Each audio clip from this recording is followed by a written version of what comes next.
अस्सलाम वालेकुम नाज़रीन, आप देख रहे हैं प्रोग्राम गोया और मैं हूं अरसलान खालिद। आज के प्रोग्राम में मैं चाहूँगा कि मुल्क की जो मौशी सूरत हाल है हम उस पर बात करें और साथ साथ जो मौशी चैलेंजेस दरपेश हैं। इस वक्त तो हमने देखा कि जब से पाकिस्तान तहरीक इंसाफ की हुकूमत का खात्मा हुआ है, अपोजिशन ने एक मुश्तरका तौर पर अपनी हुकूमत कायम की है। उसके बाद से काबीना की तश्कील और काबीना की तश्कील के बाद यकीनन मईशत एक बहुत बड़ा चैलेंज है, लेकिन उसके बाद रमज़ान मुबारक का महीना और फिर यकीनन उम्रे की अदायगी और ये तमाम तर चीज़ें थीं। अब ईद के बाद से कहा जा रहा है कि बजट के हवाले से मुशावरत शुरू की जाएगी। इससे पहले वज़ीर ख़ज़ाना मुफ्ती इस्माइल साहब IMF के साथ मुज़ाकरात उन्होंने किए। बहुत सारी चीज़ें एज्यूम की जा रही हैं और बहुत सारी रियलिटीज़ हैं। इस वक्त पाकिस्तान को बेतहाशा चैलेंजेस हैं मईशत को लेकर जो दरपेश हैं। बजट पेश होना है, किस तरह से अब इस मईशत को बेहतर किया जा सकता है और फिर जो फिगर्स दिए जाते हैं, जो माजी के फिगर्स हैं, जो क्लेम्स किए जा रहे हैं, जो पाकिस्तान तहरीक इंसाफ की हुकूमत रही वो अपनी जगह पे हैं, ये मौजूदा हुकूमत कुछ और क्लेम्स कर रही है, पर आम आदमी को रिलीफ मिलना या उसके लिए आसानियाँ पैदा होना ये किस हद तक मुमकिन होगा और किस तरह से बेहतरी लाई जा सकती है। मैं चाहूँगा तफसील से आज के प्रोग्राम में इस सारे मामले पर हम गुफ्तगू करें। गेस्ट पार्टिसिपेंट्स का तारुफ कराता चलूँ। प्रोग्राम में हमें ज्वाइन कर रहे हैं डॉक्टर फ़ारूक सलीम साहब, माहिर माशियात हैं। बहुत शुक्रिया सर आपके वक्त का। डॉक्टर अशफाक तोल्ला साहब भी माहिर माशियात हैं, हमें प्रोग्राम में ज्वाइन कर रहे हैं। और डॉक्टर मिर्ज़ा इख्तियार बेग साहब कुछ ही देर में हमें प्रोग्राम में ज्वाइन करेंगे। डॉक्टर फ़ारूक सलीम साहब, गुफ्तगू का आगाज़ आपसे करते हुए सर, सबसे पहले तो ये मैं जानना चाहूँगा, where do we stand now? इस वक्त एक्चुअली हम कहाँ खड़े हैं मौशी सूरत हाल को लेकर? जो चीज़ें ये आने वाली हुकूमत बता रही है वो किस हद तक दुरुस्त है, जो जाने वाली हुकूमत क्लेम्स कर रही है वो किस हद तक ठीक है? सबसे पहली बात तो ये है कि पिछले 100 साल की तारीख गवाह है कि सियासत और मईशत का एक बड़ा गहरा ताल्लुक है। उनका चोली दामन का साथ अब इमरान खान साहब ये कह रहे हैं कि वो 20 लाख में सपोर्टर्स को लेके इस्लामाबाद पे चढ़ाई करने वाले हैं। शेख रशीद साहब कह रहे हैं कि खाना जंगी होने वाली है। फवाद चौधरी साहब सिविल अनरेस्ट की बात कर रहे हैं। तो एक तरफ तो ये खाना जंगी का बयानिया है, दूसरी तरफ हमारी मईशत है। ये दोनों इकट्ठे जिंदा नहीं रह सकते, दे कैन नॉट को एग्जिस्ट। इन दोनों में से एक को दफन करना पड़ेगा, या तो इकोनॉमी को दफन कर दें और या फिर वो जो खाना जंगी का जो नैरेटिव है, जो बयानिया PTI की क़यादत लेके आगे बढ़ रही है, उसको दफन करना पड़ेगा। दोनों इकट्ठे नहीं चल सकते। जिस मईशत में सियासी अदम इस्तेहकाम होगा वो मईशत जो है वो कभी भी सीधी रास्ते नहीं चल पाएगी। अब हार्डकोर फैक्ट्स जो ज़मीनी हकीकत है वो ये है कि पाकिस्तान की 74 साला माशी तारीख का मैं समझ रहा हूँ कि बुलंद तरीन बजटरी खसारा जो है वो PTI की हुकूमत छोड़ के जा रही है। कहीं 5000 अरब या उससे भी ज़ायद का बजटरी खसारा आप देखेंगे कि सामने आएगा। और दूसरा बड़ा इशू ये है कि पाकिस्तान की माशी तारीख का सबसे बड़ा तिजारती खसारा भी सामने आने वाला है। शायद 45 अरब या उससे भी ज़ायद का खसारा जो है वो हम देखेंगे। और उसके नतीजे में जो स्टेट बैंक के रिजर्व्स हैं, जो हमारे रिजर्व्स हैं फॉरेन करेंसी के, वो आप समझिए कि 5 या 6 हफ्ते से ज़्यादा की इंपोर्ट्स जो है उसको ख़रीदने के काबिल नहीं है। तो ये बहुत बड़े चैलेंजेस हैं हुकूमत के एतबार से। और अवाम के सामने जो सबसे बड़ा चैलेंज है वो बार बार सर्वेज हमें बता रहे हैं कि 90 से 95% पाकिस्तानी कहते हैं कि महंगाई उनके लिए सबसे बड़ा चैलेंज है। जी बिल्कुल सही। मैं डॉक्टर अशफाक तोल्ला साहब आपसे जानना चाहूँगा, जो बात अभी डॉक्टर फ़ारूक सलीम साहब ने की, सियासी अदम इस्तेहकाम, तो इस्तेहकाम तो आया ही नहीं। वो चाहे जब पाकिस्तान तहरीक इंसाफ की गवर्नमेंट रही, उससे पहले PMLN की गवर्नमेंट थी, तब पनामा से लेकर कोर्ट केसेस आज नायल हो रहे हैं, कल नायल हो रहे हैं, उसके बाद फिर इलेक्शंस का वक्त आ जाता है, फिर थ्रू आउट जब से ये हुकूमत आई PTI की तो ये सिलेक्टेड इस्तेहकाम तो हम होता ही नहीं है। तो इस्तेहकाम किस तरह से आएगा कि मईशत आगे चल पाएगी? बिस्मिल्लाहिर्रहमानिर्रहीम। Thank you very much. Farooq साहब ने बहुत सारी बातों पे बड़ी अच्छी तरीके से रोशनी डाल दी है। और देखिए, ये कुछ चीज़ें थी जो कि फ़ारूक सलीम साहब भी इस पर डिबेट कर चुके हैं और मैं भी करना चाहूँगा। सबसे पहले तो जो लैंड माइन्स बिछा के गए और जिस तरीके से मईशत की इब्तिदा की, देखिए उस वक्त जब ये आए थे, और मैं थोड़ा सा पीछे लेके जाना चाह रहा हूँ आपको, 2013, 14, 15 और 16, जी ठीक है ना, उसमें अगर आपने देखा होगा तो आपकी इकोनॉमी जो है स्टेबल हो गई थी और इकोनॉमिक इंडिकेटर्स आपके काफी अच्छे आ रहे। और शुरू में आपने ये फेस किया कि आपका बैलेंस ऑफ पेमेंट का थोड़ा सा क्राइसिस आया और एक्सचेंज रेट की फ्लक्चुएशन का इशू था। और जब आप देखते देखते आगे इसको लेके चलते गए, IMF प्रोग्राम में जब आप आए और जब आपने करेंसी को स्टेबल किया, इन्फ्लेशन कंट्रोल में आया और जब आपकी ग्रोथ बढ़ी, और उस वक्त आपका कैपिटल करंट अकाउंट डेफिसिट भी था, वो कोई इतना बड़ा नहीं था कि जो मैनेजेबल। देखिए, करंट अकाउंट डेफिसिट नॉर्मली अगर आप देखेंगे ना तो सस्टेनेबल या मैनेजेबल जो होता है, जिसको हम कहते हैं, वो 2 या 3% ऑफ द GDP, और 2 या 3% GDP से अगर ले लूँ तो उस वक्त ये 2, 4, 6 हज़ार 8 हज़ार अरब 6 हज़ार अरब तक गया था शुरू के 3 साल। जब CPEC आया तो वो 12 हज़ार पे गया, और जब बिल्कुल पॉलिटिकल टर्मोइल या इनस्टेबिलिटी आ गई थी और जब इलेक्शन का दौरा हुआ तो ये 19 हज़ार अरब पे आया था, $19 बिलियन पे, जो कि आज तक जिसकी मिसालें दी जाती हैं उस 1 साल को सैंपल ले। अब आप अगर आ जाए आपके, तो आपने मईशत को सप्रेस कर दिया, आपने अपनी बिल्कुल GDP ग्रोथ को बिल्कुल सप्रेस कर दिया, आपकी सप्लाई ऑफ मनी बिल्कुल खत्म हो गई थी। और उसकी वजह ये थी कि जब ये हुकूमत आई थी, और अगर मैं पिछली हुकूमत को देखता, इससे हुकूमत से पिछली हुकूमत को अगर मैं देखता, जो PMLN की थी, उन्होंने आखिरी में कुछ प्रिपरेटरी काम कर लिए थे IMF। उन्होंने इंटरेस्ट रेट में इजाफा किया था, उन्होंने डिवैल्यूएशन किया था कोई 10% के हिसाब से, 104 से 118 पे लेके आए थे। ठीक है जी। अब जब जो गवर्नमेंट आई थी केयर टेकर, उसमें कुछ ऐसे फैसले हैं जिनपे मैं कोई तनकीद करना मेरा ख्याल है हक पर जानने में हम सब, कि बिल्कुल हेड एंड टेल के बगैर उन्होंने आर्टिकल 4 को इन्वोक करने की कोशिश की और फिर को स्टॉप किया, और वो एक स्टेज पे आपकी करेंसी पैरिटी 138 रुपए पे पहुंच गई। सिंगल डे रेज हुआ था ठीक ठाक, उसको जब हमने क्लिप किया और जब चीखो पुकार हुआ तो 125 पे वो ला के रुक गई। तो जो सत्यानाश शुरू हुआ उसका वो उस वक्त हुआ जब हमने IMF के अगले प्रोग्राम की काम शुरू करना शुरू किया, यानी कि PMLN के लास्ट बिल्कुल एरा में। अगर हम उस वक्त ना करते तो शायद आने वाली गवर्नमेंट के लिए ज्यादा अच्छा इख्तियार होता। वो क्या सही। फिर जो केयर टेकर सेटअप में जो हरकतें हुई हैं, मैं उस पर कोई डिटेल में नहीं जाना चाहता। मैं डॉक्टर साहब जरा जानना चाहूंगा, वो आप लैंड माइंस की बात कर रहे थे, वो क्या अभी पाकिस्तान तहरीक इंसाफ की गवर्नमेंट बिछा के गई है ये लैंड माइंस? मैं उसी पे आ रहा हूँ। जब ये इन्होंने IMF पे एग्रीमेंट शुरू में इन्होंने नहीं किए और काफी देर कर दी, मेरा ख्याल है उस वक्त इनको सबसे बड़ी एक इशू थी कि इनकी डिसाइसिवनेस जो थी वो उनको पहले से लीड होगी। इनके पास जैसे आज जिस तरीके से इनके जो लीगल एडवाइजर्स होते हैं ना, 2 डिफरेंट जहन के लोग बैठे हुए, एक कहते हैं कॉन्स्टिट्यूशन के सामने आप सर तस्लीम हम करें, दूसरे कहते हैं नहीं जी बगावत करें। उस वक्त भी यही हाल था, कुछ लोग कहते थे कि जी IMF के पास जाना है, कुछ लोग कहते थे नहीं जाना।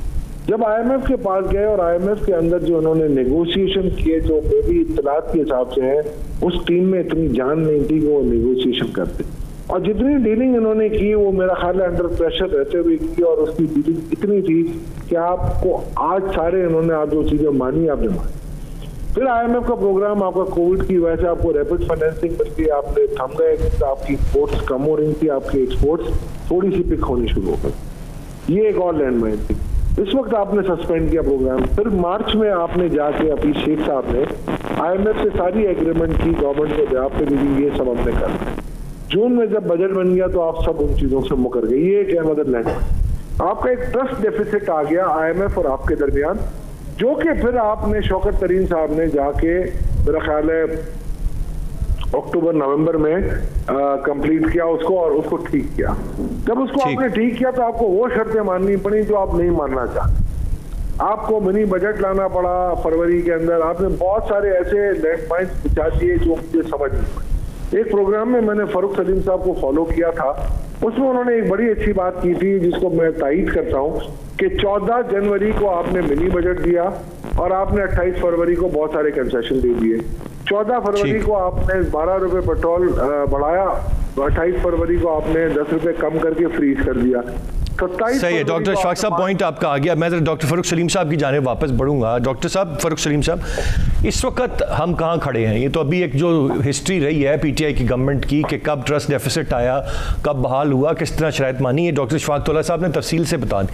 सवाल यह है कि अब जब ये गवर्नमेंट PTI की जा रही थी और ये जो अचानक पेट्रोल की प्राइसेस पर एक सब्सिडी थी, आई थिंक ये against the will of IMF थी, लेकिन दी गई। मिफ्ता इस्माइल साहब मुलाकात करके आए हैं, इस वक्त हम कहाँ खड़े हैं, हमारे ताल्लुकात कहाँ खड़े हैं IMF के साथ? देखिए, एक तो अच्छी खबर ये है कि वज़ीर-ए-आज़म शहबाज शरीफ साहब ने बहुत फैसला किया, डॉक्टर फौरन IMF के पास किया और वहाँ पे डॉक्टर मिर्जा इस्माइल ने कन्विंस किया IMF को कि हमको बैक वो जो एक्सटेंडेड फंड फैसिलिटी का प्रोग्राम है उसको वापस चले जाएं। लेकिन अब जो शराइत रखी गई हैं हमारे सामने, आप सोचिए कि हम एक बंद बांधे खड़े हैं, एक सैलाब है तूफान का। जो पेट्रोल की कीमत है, देखिए दुनिया में इस वक्त कोई भी मुल्क ऐसा नहीं है जो आलमी मंडी से महंगा तेल खरीद के और अपनी डोमेस्टिक मार्केट में सस्ता बेच रहा हो, सिवाय पाकिस्तान के। पाकिस्तान वाहिद ऐसा मुल्क है। अब तेल की कीमत कहीं करनी पड़ेगी 200 रुपये या 225 रुपये का लीटर, और जैसे ही वो हुकूमत वहाँ पे पहुँचती है, वहाँ पे जाती है, वो यकमुश्त एक ही दफ़ा बढ़ाए कि एक साथ में कीमत बढ़ाए, एक महंगाई का तूफान तो आना है। अभी हमें हुकूमत बता रही है, या हुकूमत का जो इदारा है पाकिस्तान ब्यूरो स्टैटिस्टिक्स को बता रहा है कि कुछ 15.5% का सेंसिटिव प्राइस इंडेक्स कहलाता है महंगाई की शरह। जब वो पेट्रोल की कीमत उसके अंदर डाली जाएगी, डीजल की कीमत डाली जाएगी, तो मेरा तखमीना ये है कि ये कहीं 17-18% पे ये महंगाई की शरह जो है वो चली जाएगी। तो महंगाई का एक तूफान जो है वो तो हमारा दरवाज़ा खटखटा रहा है। पहला इशू तो ये। दूसरा बहुत बड़ा इशू ये है कि स्टेट बैंक के पास इस वक्त डॉलर्स खत्म हो गए। अब वो 10.5 बिलियन डॉलर पड़े हैं, वो 5-6 हफ्ते से ज़्यादा की इंपोर्ट्स के नहीं हैं। IMF से कब तक पैसे आएंगे, अभी वो कहानी लंबी है, अभी वो टेक्निकल डिस्कशंस होना बाकी हैं। टेक्निकल डिस्कशंस के बाद वो प्रायर एक्शन होंगे। प्रायर एक्शन में जो हम शराइत IMF की मान चुके हैं उनके ऊपर अमल दरामद होना होगा। उसके बाद जाके कहीं एक स्टाफ लेवल का एग्रीमेंट होगा, फिर वो स्टाफ लेवल का एग्रीमेंट जो है वो बोर्ड के पास जाएगा, फिर वो बोर्ड उसकी अप्रूवल देगा, तो उसके बाद कहीं जाके हमें डॉलर डिस्बर्समेंट जो है हमें एक्चुअली मिल सकेंगे। इस दौरान हमें जो ज़रूरत है वो मैं समझ रहा हूँ कि between today and next budget, समझिए कि अगले 11 या 12 हफ्तों में तकरीबन 9 अरब डॉलर चाहिए, जो बहुत बड़ी अमाउंट है। सिर्फ IMF से मामला पूरा नहीं होगा, हमें अपनी जो फ्रेंडली कंट्रीज हैं, सऊदी अरेबिया के पास जाना होगा, चाइना के पास जाना होगा, यूके के पास दोबारा जाना पड़ेगा। तो जो गैप है वो बहुत बड़ा है, कोई 9 बिलियन डॉलर का between now and next June जो हमें इकट्ठे करने होंगे। ठीक है डॉक्टर साहब, पॉइंट आ गया। गुफ्तगू का सिलसिला जारी है, एक ब्रेक की जाने बढ़ेंगे, ब्रेक से वापस आकर मजीद बात करते हैं, साथ रहिएगा।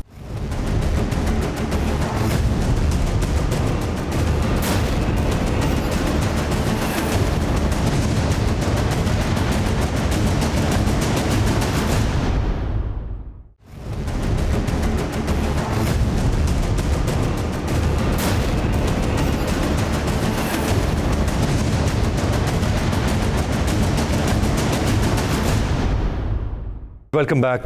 डॉक्टर मिर्ज़ा इख्तियार बेग साहब को वेलकम कहूँगा, उनकी जानिब बढ़ूँगा। मिर्ज़ा साहब, इस वक्त आप कैसे देख रहे हैं इस वक्त की जो मौशी सूरत हाल है, जो सारा का सारा इस वक्त चैलेंजेस हैं, और क्या कैपेसिटी और कैपेबिलिटी है इस वक्त हमारे वज़ीर ख़ज़ाना और इस करंट गवर्नमेंट की to deal with all these challenges? देखिए, सिचुएशन बहुत ही गंभीर सिचुएशन है और माशी चैलेंजेस मैं समझता हूँ इतना ज़्यादा शदीद कभी भी महसूस नहीं हुए जो हमें दरपेश हैं। अभी सबसे पहला तो हमारा IMF के प्रोग्राम में दोबारा शामिल हो जाने का टास्क है और उसमें बहुत इफ एंड बट हैं, बहुत सारे वेरिएबल्स हैं। पहली चीज़ तो ये है कि उन्होंने इंडस्ट्रियल एमनेस्टी को कहा कि रिवर्स करें, जो वज़ीर आज़म इमरान खान ने अनाउंस की थी।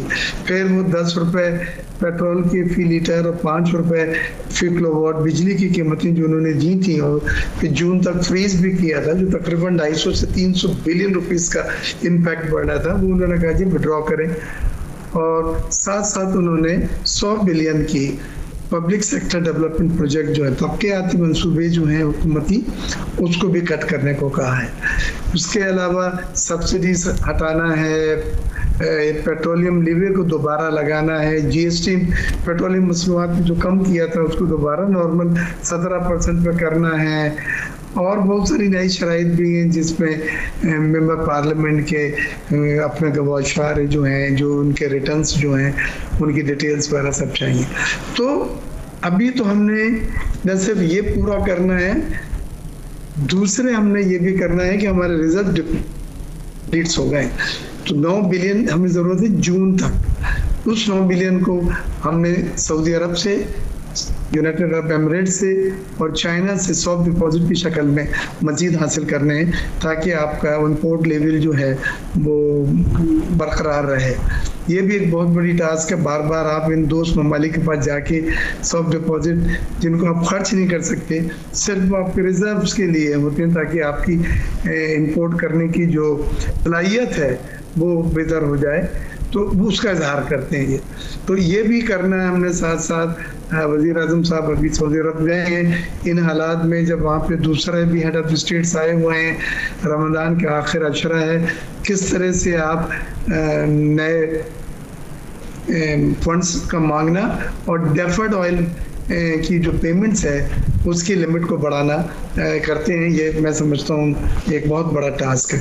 और ये चाइना भी जा रहा है इंशाल्लाह, वहाँ पे भी चाइना का 2.4 बिलियन का रोल ओवर है, इसको हमने पे किया है, लेकिन चाइना से हमने रिक्वेस्ट की है कि उसको 1 साल के लिए मजीद रोल ओवर कर। उसको रोल ओवर करने में भी चाइना पाबंद तो कर रहा है, लेकिन वो कंसोर्शियम 3 बैंकों का कंसोर्शियम से सब के अपने अपने शराइत और सबके अपने अपने शौक होते हैं। तो ये तमाम चीज़ें आप करके अगर IMF के प्रोग्राम को ऑन ट्रैक ले आते हैं, या IMF के प्रोग्राम में वो अमाउंट भी बढ़ाना चाह रहे हैं को 2 बिलियन का, और 1 साल की मुद्दत बढ़ाए, तो मैं समझता हूँ हेड्स अप टू आपके जो फाइनेंस मिनिस्टर को क्रेडिट दें, हुकूमत को क्रेडिट दें, वज़ीर आज़म को क्रेडिट दें, मैं बहुत बड़ा क्रेडिट देता हूँ, क्योंकि हम इस वक्त कैश 22 सिचुएशन में हम IMF में अगर नहीं होते, प्रोग्राम सस्पेंड हो गया, 7th रिव्यू हमारा जो मई में आ रहे हैं उसके स्टाफ लेवल की टीम वो कामयाब नहीं होती,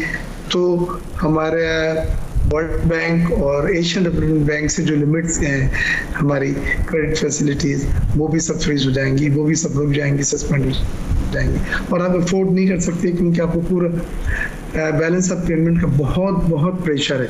और यही तमाम चीज़ें मिलके आपकी रुपए की कदर को कम कर रही हैं, और अफरात-ए-ज़र जो है वो स्टबन इन्फ्लेशन की तरफ चला गया, डबल डिजिट, जिसके बारे में ये है कि ये 15-16% पे चला जाएगा। मार्कअप रेट भी बढ़े हैं, और मार्कअप रेट अब कैबोर के साथ 15-16% पे ये भी हो गए, तो उससे भी आपकी कॉस्ट ऑफ डूइंग बिजनेस बढ़ रही है। लेकिन मेरा जो सवाल है वो ये है कि आप एक तरफ GDP को कम कर रहे हैं, 4% पे बतला रही है IMF आपकी फोरकास्ट कि बहुत मुश्किल से 4% आप कर पाएंगे, और दूसरी तरफ आप रेवेन्यू टारगेट बढ़ाने की बात कर रहे हैं। कैसे मुमकिन है जब आपकी इकोनॉमी स्लो डाउन हो, जब आपकी GDP 4% पे आ जाए 5.5% से, और रेवेन्यू टारगेट आप 6100 से भी ऊपर की बात करें?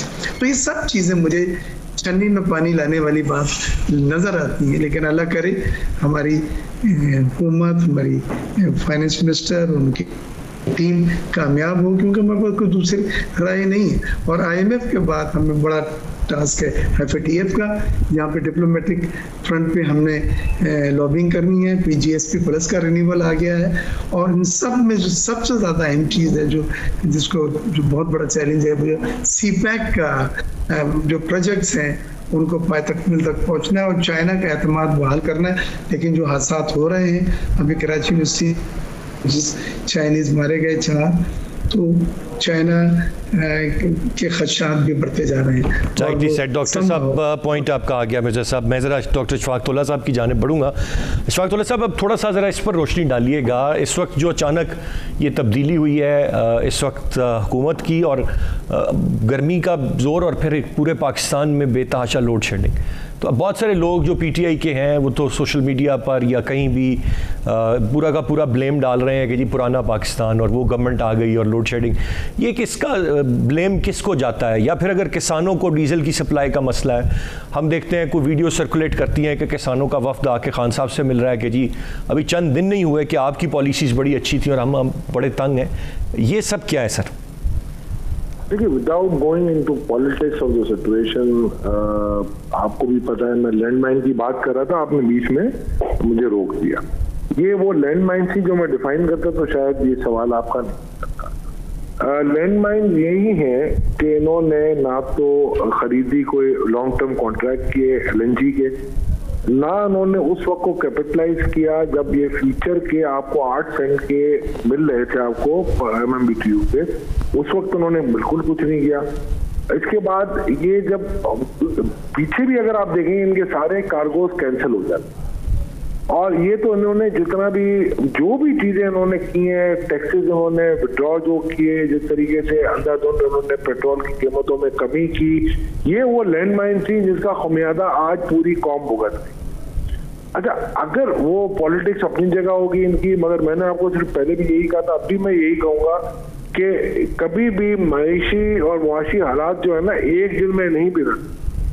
इसके लिए एक स्पाइरल इफेक्ट होता है जो कि 1, 2, 3 सालों के मुहित होता है। जब आपको अच्छे हालात मिलते हैं, आपको 1-2 साल उनके कोई आपको समर मिलते रहते हैं, और जब आपके हालात खराब होते हैं तो उसके समर आपको फिर आपसे ये पछतावे देने पड़ते हैं। आज मैं आपको यकीन से कह सकता हूँ 185 रुपए का जो डॉलर, आप 185 रुपए 70 पैसे आज आपका क्लोज हुआ जो इंटरबैंक, अगर आप देखेंगे रियल लाइन में, अगर मुझे मेरा ख्याल है ये ओवर है और ये आपका होना चाहिए 175, 176, but because of this uncertainty आज ये 185 हमारा इम्पोर्टर दे रहा है। उसकी वजह से आपको कम से कम 1.5 से 2% इन्फ्लेशन बेयर करनी पड़े। तो ये वो तहकीकात हैं जिसके तहत हमें देखना चाहिए कि आपका जीडीपी कैड, आपका जो करंट अकाउंट डेफिसिट है वो कितना होगा जीडीपी का आपका। और ये बात याद रखिएगा कि जैसे डॉक्टर साहब ने भी कहा कि इन्फ्लेशन आना है, उसको रोक नहीं सकते। इसके अंदर जो 2 कंपोनेंट हमारे पास जो मौजूद है, जो हमारी जैसी इकोनॉमी में अर्जेंटाइन में होती है, ब्राजील में है, पाकिस्तान में है या श्रीलंका में है, तो सबसे बड़ा मसला हमारा यही आ रहा है इस वक्त कि हमारे 2 फैक्टर्स में से एक तो इंटरनेशनल इन्फ्लेशन जो आ रहा है, कमोडिटी प्राइसिंग बढ़ रही है। दूसरी तरफ हमने जितनी रैंपेंट डिवैल्यूएशन की, उसकी वजह से हमारी मईशत को कम से कम 6 से 7% इन्फ्लेशन का खमियाजा भुगतना पड़ता है। 1.5 साल पहले किसी सही तरीके से हमने इसको ला की कोशिश की, 152 रुपए में हम $1 को लेके आए थे, और आज फिर यही इन्होंने बिल्कुल नाअहली की वजह से जो 184, 185 रुपए पे पहुंचा, इनकी $3 अरब की गाड़ियां इंपोर्ट की गई हैं। कौन सी अकल कहती थी कि इस मईशत के अंदर आप CBUs की गाड़ियां इंपोर्ट करेंगे? दुनिया में जब चीजों ने इंपोर्ट रोकी थी, आप धड़ाधड़ इंपोर्ट किए जा रहे थे। आप LNG नहीं ले रहे थे, आप फ्यूल ले रहे थे, अपना डीजल और फर्नेस ऑयल ले रहे थे। तो ये कौन सी हिकमत थी, कौन सी इकोनॉमिक पॉलिसीज थी जिसके तहत आप इस हुकूमत को या इस कंट्री को रूल कर रहे हैं? तो वो सारी जो बैकफायर कर रही हैं आप, और अभी भी इसको ठीक करने के लिए मैं एक आला शख्सियत नाम लिए बगैर कहूंगा, उन्होंने मुझसे पूछा था, मुझे सितंबर 20 में कहा था, मैंने ये बात कही थी, वो जब वक्त आएगा मैं कंफर्म भी करा दूंगा कि इस हुकूमत का और इसकी माशी टीम का ठहरना, जो पिछली हुकूमत की बात कर रहा हूँ, एक दिन इनका ठहरना 2 दिन के खुमियादे के बराबर होगा। और बाद में मैंने कोई कोर्ट मैसेज भिजवाया था ये पिछले 3 महीने पहले का, अब एक दिन के 4 दिन हमें लगेंगे ठीक करने में। जो ये 3 साल करके गए वो कम से कम 8 से 12 साल की एक्सरसाइज होगी जब जाके आप ट्रैक पे आएंगे, अनलेस के कोई करिश्मा हो। गुफ्तगू का सिलसिला जारी है, एक ब्रेक की जाने बढ़ेंगे, ब्रेक से वापस आकर मजीद बात करते हैं, साथ रहिएगा।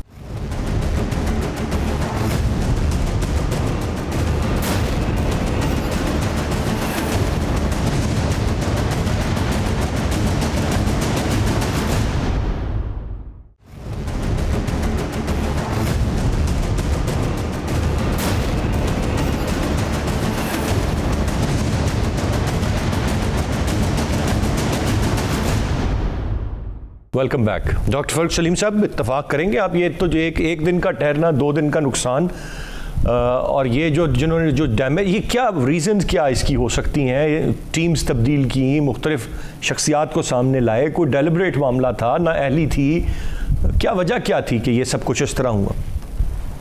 यहाँ तक बिल्कुल दुरुस्त है कि इस वक्त जो माशी चैलेंजेस मुल्क को दरपेश है, ये शायद पहले 74 साल पाकिस्तानी माशी तारीख में आपको इतने सीरियस और संगीन चैलेंजेस कभी नहीं मिले।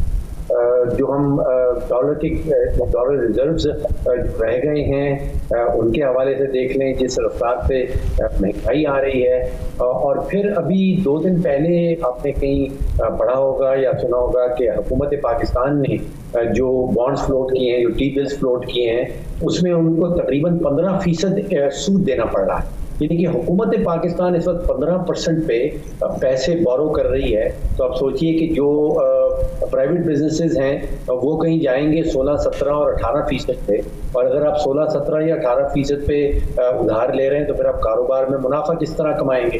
तो अगर शराय सूद इतनी तेजी से बढ़ रही है, मेरा ख्याल है ये बुलंद तरीन है पिछले 22 सालों में। 22 सालों में हुकूमत पाकिस्तान ने कभी इतना हाई रेट ऑफ इंटरेस्ट नहीं दिया पैसे बोरो करने के लिए। तो शरह सूद बड़ी तेजी से बढ़ रहा है, जिसके नतीजे में ग्रोथ जो है इकॉनमी की वो नीचे चली जाएगी। इन्फ्लेशन मजीद 2, 3, 4% शरह के हिसाब से बढ़ने वाली है। तो चैलेंजेस बहुत बड़े हैं, और जो बारूदी सुरंगों का जिक्र किया जा रहा है वो भी बिल्कुल दुरुस्त है, जो PTI की हुकूमत बिछा के गई है। अब देखना ये है कि जो नई टीम, माशी टीम सामने आएगी, वो इन चैलेंजेस का किस तरह सामना करती है। फिर जो बुनियादी माशी ढांचा है पाकिस्तान का, वो तो आप समझिए कि पिछले 15-20 सालों से नहीं बदला।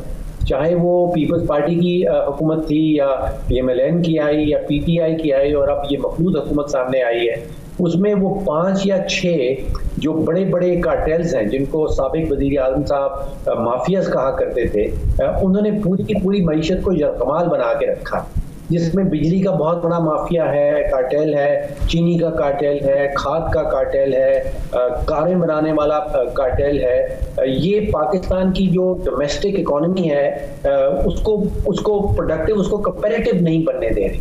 जब तक हम कंपैरेटिव नहीं बनेंगे, हम एक्सपोर्ट नहीं कर पाएंगे। जब तक हम एक्सपोर्ट नहीं कर पाएंगे तो वो 30-31 बिलियन की एक्सपोर्ट और 70-71 बिलियन की इंपोर्ट, तो फिर वो करंट अकाउंट डेफिसिट सामने आ जाता है। तो बुनियादी माशी ढांचे को बदलने की जरूरत है। जब तक वो नहीं बदला जाएगा, चाहे कोई भी वजीर ख़जाना आए, चाहे कोई भी हुकूमत इलेक्शन जीत के आए, हम वो बंधे रहेंगे 4 या 5% की ग्रोथ में। जो हमें चाहिए वो रियली 7 से 8% की ग्रोथ चाहिए।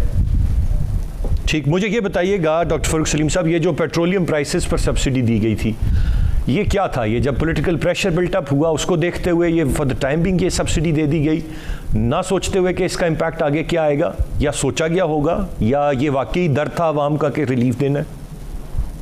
जी, ये सब चीज़ें सोची समझी होती हैं, लेकिन ये प्योरली एक सियासी फैसला था। फरवरी की 28 तारीख को अगर आप वापस जाएं, उस वक्त जो सियासी थ्रेट्स इमरान खान साहब की हुकूमत और इमरान खान साहब फील कर रहे थे, उसके नतीजे में उन्होंने एक सियासी फैसला दिया कि हम 10 रुपए पेट्रोल और डीजल की कीमत कम कर देंगे। उसका जो माशी इम्पैक्ट है वो तकरीबन 3 अरब रुपए रोजाना का नुकसान है। तो 100 अरब रुपए महीने का नुस्खा है, और वो ऐसा नुस्खा है जो कि एक हुकूमत ऑलरेडी 5000 अरब का खसारा करने चली है, उसके पास तो 100 अरब रुपया महीने का इजाफी एग्जिस्ट ही नहीं करता। ये IMF ने जो अपनी स्टेटमेंट जारी की है, उसमें उन्होंने क्लियरली कहा है, और मैं कोट करता हूँ, कहते हैं कि रिवर्स अनफंडेड सब्सिडी। वो ये कह रहे हैं कि ये अनफंडेड है, इसके पैसे आपके पास नहीं है, ये बजटेड भी नहीं है, इनको आपको रिवर्स करना होगा। तो फरवरी की 28 तारीख को साबिक वज़ीर आज़म साहब ने एक प्योरली सियासी फैसला किया, जिससे मईशत बहुत नुकसान पहुंचा। और फिर वज़ीर आज़म शहबाज शरीफ साहब ने कीमतें न बढ़ाने का जो फैसला है, वो एक और सियासी फैसला है, वो भी माशी फैसला नहीं है, और वो जो पेन है इकॉनमी के अंदर वो कंटिन्यू करेगी। ठीक, डॉक्टर मिर्ज़ा इख्तियार बेग साहब, मैं आपसे जानना चाहूँगा, इस वक्त अब तो नई गवर्नमेंट इन प्लेस है, चीज़ें यकीनन जो सारी अभी तक कन्वर्सेशन हुई है और उससे जो मैं समझ पाया हूँ, ये कि इतनी जल्दी कोई रिलीफ या कोई बेहतरी या कोई मौजज़ा नहीं हो सकता, इट विल टेक टाइम। लेकिन हकीकत यह है कि अवाम पाकिस्तान के बड़ी जल्दी तंग आ जाते हैं। अब अगर पेट्रोल प्राइसेस बढ़ेंगी और प्रॉब्लम्स आएंगे तो अवाम सारा का सारा ब्लेम इस करंट गवर्नमेंट पे डालेंगे, क्या ये दुरुस्त होगा? देखिए, हमें एक लफ्ज से जान छुड़ानी होगी जिसे कहते हैं मकबूल फैसले और गैर मकबूल फैसले। ये इकोनॉमिक्स में ये कोई चीजें नहीं होती।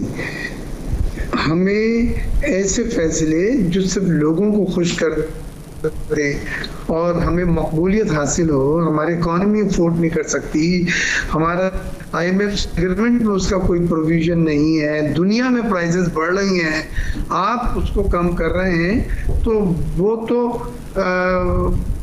सट्टा खेलना हुआ है जो किसी भी सूरत में आपकी इकॉनमी बर्दाश्त नहीं कर सकती। और वो भी फिर आपने जून तक के लिए उसको फ्रीज कर दिया। IMF तो बिल्कुल पूछता है, सही है आपने कह रहा और दे दें, आप 20 रुपए दे दें, लेकिन इसके अगेंस्ट क्या आपने खर्चात कम करे इतने अमाउंट के, या आपने इसके लिए पब्लिक सेक्टर डेवलपमेंट प्रोजेक्ट कटौती की, या इसके लिए आपने इजाफी रेवेन्यू, ये मुझे बताएं कि इन मेजर से मिल रहा है। तो ऐसी कोई एक्सरसाइज ही नहीं की गई थी और उससे बहुत डेंट पहुंचा है। और IMF का भी एतमाद खत्म हुआ है, ऑन बोर्ड उनको नहीं लिया। तो अब मुशर्रफ साहब के भी वक्त में $80 पे तेल सप्लाई किया गया था अवाम को, जब कीमत $140 की हो गई थी। और फिर जो असर हुआ था अफरात ज़र का हुआ, तो हमें करंट अकाउंट खसारा पहले हाथ से निकल चुका है। हमारे GDP के बजट से जो टारगेट थे उससे बहुत बाहर निकल गया। तिजारती खसारा ने हमें कहीं का नहीं छोड़ा। 50 अरब के तकरीबन ईयर एंड पे जो फिस्कल ईयर है, तिजारती खसारा जो इंपोर्ट और एक्सपोर्ट का डिफरेंस होता है, हमारी इंपोर्ट जो अभी भी 30 से ज़्यादा नहीं होंगी और एक्सपोर्ट आप देखिए 65-70 की तरफ हम चले गए। आप गाड़ियाँ मंगा ली अरब की, आपने जो कंसेशनल फाइनेंसिंग की थी जिसमें 4-5 बिलियन की LCs खुली हैं मशीनों की, उसका आपने ये हिसाब नहीं लगाया था कि ये डॉलर कब अदायगियाँ होंगी। अब डॉक्यूमेंट्स आ रहे हैं उनके, अब पेमेंटें करनी पड़ रही हैं डॉलर की आपको। वो जो LCs खुली थी, आपको मुझे अच्छी तरह याद है जब CPEC में हम लोग गए थे विंड पावर प्रोजेक्ट में, $100 मिलियन की एक LC थी, मेरे अपने ग्रुप में भी किया था। तो स्टेट बैंक ने उस वक्त हमें कहा था कि हम एक साथ 12 LC आपकी नहीं खोल सकते 1.2 बिलियन की, हमें आप टाइम दें। और उसके हिसाब से उन्होंने फिर वो एक बतलाया था कि कितने महीनों के बाद। तो कहने का मकसद है कि प्लानिंग का फुकदान है, आवाम को खुश करना है, वसाइल है नहीं, और आप लंबी चौड़ी बातें करके बरात या कंसेशन या सब्सिडी जो दे रहे हैं, और सब्सिडी भी हर बार IMF ने कहा है, हर बार हमने कहा है कि भाई टारगेटेड सब्सिडी दें खुदा के वास्ते पे। एक पेट्रोल लेने वाला आ रहा है मर्सिडीज वाला, उसको भी 10 रुपए फी लीटर आप कम करके दे रहे हैं। एक मोटरसाइकिल वाला या रिक्शा या टैक्सी वाला आ रहा है, उसको भी 10 रुपए। ये अक्रॉस द बोर्ड तो सबसे आसान सब्सिडी का तरीका है। आपको टारगेटेड सब्सिडी पे जाना है कि एक स्पेसिफिक तबका जो अफोर्ड नहीं कर सकता है उसको चले, आप पेट्रोल में इजाफी बोझ अपने ऊपर ले रहे हैं, खत्म नहीं कर रहा है, अपने ऊपर, अपने खजाने के ऊपर। तो ये सब बातें समझने की मैं मुस्बत हमेशा बात करता आया हूँ, लेकिन अब पहली बार मेरी उम्मीदें, मेरी हिम्मत इन चैलेंजेस को देख के, इन वेरिएबल्स को देख के, जो माजी में जो फैसले किए गए उनको देख के बहुत बढ़ती जा रही है कि ये किस तरह से चीज़ें काबू में आएंगी। और डॉक्टर साहब, पॉइंट आपका आ गया, बात बिल्कुल सही है। ये हकीकत है कि ये सारी सूरत हाल देख के सब के लिए ये बहुत वरीसम है, बट ऑप्टिमिस्टिक रहना चाहिए, उम्मीद रखनी चाहिए। हमने माजी की हुकूमत से भी उम्मीद रखी और जहाँ तनकीद की वो इसीलिए की कि कोई इस्लाह उसमें चीज़ों में लाई जाए। अब ये हुकूमत को वक्त देना चाहिए, नए वज़ीर ख़जाना को वक्त देना चाहिए, जिनसे बड़ी उम्मीदें हैं कि वो मैशत को कुछ बेहतर तौर पर लेकर आगे चलेंगे और इवेंचुअली जाके आवाम को भी रिलीफ मिलेगा। इसी उम्मीद के साथ तीनों मौजूद मेहमानों का बहुत शुक्रिया अदा करूँगा। आज के प्रोग्राम से इतनी। अरसलान खालिद को इजाज़त दीजिए। अल्लाह ने के बाद।